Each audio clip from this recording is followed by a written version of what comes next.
এয়া হৈছে আৰক্ষী আয়ুক্তৰ কাৰ্যালয়টো, যিটো নৱনিৰ্মিত কাৰ্যালয়, আৰু সেই কাৰ্যালয়টোত দেখিবলৈ পাব 400গৰাকী আৰক্ষী বিষয়া থাকিব পাৰিব ইয়াতে। আৰু একত্ৰীকৰণ প্ৰমাণীকৰণৰ শাখা ইয়াতে নিৰ্মাণ কৰা হৈছে, আৰক্ষীৰ গ্ৰন্থাগাৰ আৰু আৰ্কাইভ ইয়াতে নিৰ্মাণ কৰা হৈছে।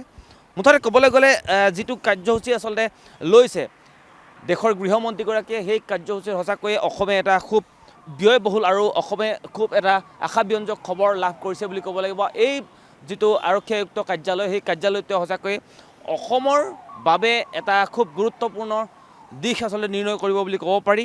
আৰু ইয়াতে অত্যাধুনিক কিছুমান কাৰিকৰী কিছু যন্ত্ৰ পাতি ইয়াতে ব্যৱহাৰ কৰা হৈছে, যিবিলাক কাৰিকৰী যন্ত্ৰ পাতিয়ে যথেষ্ট সহায় কৰিব বিশেষকৈ অপৰাধীক কৰায়ত্ব কৰাৰ ক্ষেত্ৰত। ইয়াতে বহু কিছুমান টেকন'লজি থাকিব। মই ভিতৰৰ পৰিৱেশটো অকণমান দেখুৱাব বিচাৰিছোঁ। ইয়াত দেখিছে আপোনালোকে যথেষ্ট সুন্দৰকৈ নিৰ্মাণ কৰা হৈছে এই অট্টালিকাটো। খুব আচলতে কম দিনৰ ভিতৰতে নিৰ্মাণ কৰে, মাত্ৰ যোৱা 3 বছৰৰ ভিতৰত এই আৰক্ষী কাৰ্যালয়টো নিৰ্মাণ কৰি উলিয়াইছে। আৰু সেয়া দেখিছে আপোনালোকে, শুভ উদ্বোধন কৰিব দেশৰ গৃহমন্ত্ৰী অমিত শ্বাহ ডাঙৰীয়াই। আৰু শুভ উদ্বোধন কৰাৰ পাছতেই ইয়াতে যিখিনি কাম, সেই কাম কাজখিনি আৰম্ভ কৰা হ'ব। আৰু বিশেষকৈ খুব ধুনীয়াকৈ সজাই পৰা তোলা হৈছে, সেই দৃশ্য মই দেখুৱাব খুজিছোঁ। দেখিছে আপোনালোকে আৰক্ষীৰ আয়ুক্তৰ এয়া হৈছে নৱনিৰ্মিত যিটো ভৱন, সেই ভৱনটো দেখুৱাই আছোঁ। মুঠতে ক'বলৈ গ'লে যে দেশৰ গৃহমন্ত্ৰী আৰু মাত্ৰ 10 দিন পূৰ্বে আহিছিল দেশৰ প্ৰধানমন্ত্ৰীগৰাকী। গতিকে এই দুয়োগৰাকী দেশৰ মুৰব্বী অসমলৈ আহিছে, আৰু অহাৰ লগে লগে নিশ্চয় ইতিমধ্যেই প্ৰধানমন্ত্ৰী ডাঙৰীয়াই কেইবাটাও অভিলাষী কাৰ্যসূচী ইতিমধ্যে দি থৈ গ'ল অসমক। কেইবাটাও সুবিধা ইতিমধ্যে লাভ কৰিছে অসমে। আৰু তাৰপিছত এতিয়া দেশৰ গৃহমন্ত্ৰীগৰাকী আহি আছে। আৰু মই পোনে পোনে জনাইছোঁ যে তেওঁ কালি বিশেষকৈ অহাৰ কথা আছিল, কালি নিশাৰ ভাগত অহাৰ কথা আছিল, কিন্তু ঘন কুঁৱলীৰ বাবে তেখেতৰ বিমান বাতিল কৰা হ'ল। ঘন কুঁৱলীৰ বাবে বিমান বাতিল কৰাৰ পাছত আজি 10 বজাত তেওঁ আহি বৰঝাৰ বিমানবন্দৰত উপস্থিত হ'বহি। বৰঝাৰ বিমানবন্দৰৰ পৰা তেওঁ পোনে পোনে শ্বহীদ স্মাৰক ক্ষেত্ৰলৈ যাব, যিদৰে দেশৰ প্ৰধানমন্ত্ৰী নৰেন্দ্ৰ মোদী ডাঙৰীয়া গৈছিল যোৱা 21 তাৰিখৰ দিনা। তাৰপিছত এতিয়া দেশৰ গৃহমন্ত্ৰী অমিত শ্বাহ ডাঙৰীয়া আহিব। তেওঁ গৈ জাতীয় সেই অসম আন্দোলনৰ বীৰ শ্বহীদসকলক 860গৰাকী তাত যিহেতু শ্ৰদ্ধাঞ্জলি ব্যৱস্থা আছে, তাতে প্ৰতিমূৰ্তি আছে, তাতে তেওঁ মাল্যাৰ্পণ কৰিব, শ্ৰদ্ধাঞ্জলি জনাব আমাৰ অসমৰ বীৰ শ্বহীদসকলক। তাৰপাছত তেওঁ পোনে পোনে যাব বটদ্ৰৱালৈ, য'ত নিৰ্মাণ কৰা হৈছে এটা শ্ৰীমন্ত শংকৰদেৱৰ আৱিৰ্ভাৱ ক্ষেত্ৰ।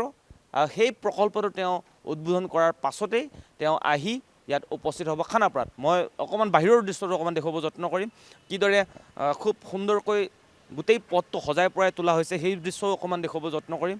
এইটো হৈছে আৰক্ষীৰ নৱনিৰ্মিত যিটো কাৰ্যালয়, যিটো ভৱন, সেই ভৱনটো আপোনালোকক দেখুৱালোঁ।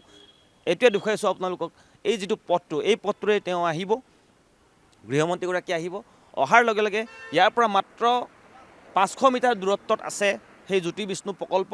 সেই জ্যোতি বিষ্ণু প্ৰকল্প তেওঁ গৈ উদ্বোধন কৰিব। আৰু খুব এটা ডাঙৰ প্ৰকল্প ইতিমধ্যেই ৰাইজে পাইছে বুলি ক'ব লাগিব, কাৰণ এই প্ৰকল্পটো খুব কম দিনৰ ভিতৰতে নিৰ্মাণ কৰি তোলা হৈছে।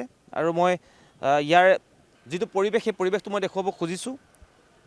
আৰক্ষী আয়ুক্তৰ ইয়াৰ কাৰ্যালয় দেখিছে আপোনালোকে, নৱনিৰ্মিত যিটো কাৰ্যালয়, সেই কাৰ্যালয়টো আপোনালোকক দেখুৱাই আছোঁ।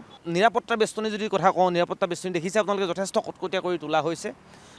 আৰু যাতে কোনো ধৰণৰ সুৰুঙা ৰৈ নাযায়, তাৰ বাবে এই ব্যৱস্থা কৰা হৈছে। যান বাহন আৰক্ষীয়ে হওক বা অৰ্ধসামৰিক বাহিনীৰ লোকসকলেই হওক বা আমাৰ গুৱাহাটী আৰক্ষীয়ে হওক, সকলোৱে নিৰাপত্তা বেষ্টনীটো যথেষ্ট কটকটীয়া কৰি তুলিছে, যাতে কোনো ধৰণৰ সুৰুঙা ৰৈ নাযায়। দেশৰ গৃহমন্ত্ৰীগৰাকী আহিছে যেতিয়া, আৰক্ষীৰ বাবে যথেষ্ট সুখবৰ। নৱনিৰ্মিত ভৱনটোত আছে বিভিন্ন অত্যাধুনিক সা সুবিধা, যি সা সুবিধা অসম আৰক্ষীৰ বাবে, গুৱাহাটী আৰক্ষীৰ বাবে বহুদিনৰ পৰা আচলতে তেওঁলোকে বিচাৰি আছিল যদিও পোৱা নাছিল। আৰু অৱশেষত এই কাৰিকৰী প্ৰযুক্তিৰে নিৰ্মাণ কৰা সেই ভৱনটো ইতিমধ্যেই উদ্বোধন কৰিব দেশৰ গৃহমন্ত্ৰীগৰাকীয়ে। মই পুনৰ জনাইছোঁ 400গৰাকী আৰক্ষী বিষয়া ইয়াতে থাকিব, অৰ্থাৎ আৰক্ষীক যিখিনি কাম কাজ হয়, মূল কাম কাজখিনি ইয়াৰ পৰাই হ'ব। আৰু ইয়াৰ পৰাই নিয়ন্ত্ৰণ কৰা হ'ব। CCTVৰ যিটো ব্যৱস্থা, চাৰিওফালে যিহেতু গুৱাহাটীৰ চাৰিওফালে আমি দেখিবলৈ পাইছোঁ CCTV যথেষ্ট নিৰ্মাণ কৰি তোলা হৈছে, চাৰিওফালে স্থাপন কৰা হৈছে CCTV। সেই CCTVসমূহৰ নিয়ন্ত্ৰণ ইয়াৰ পৰাই হ'ব।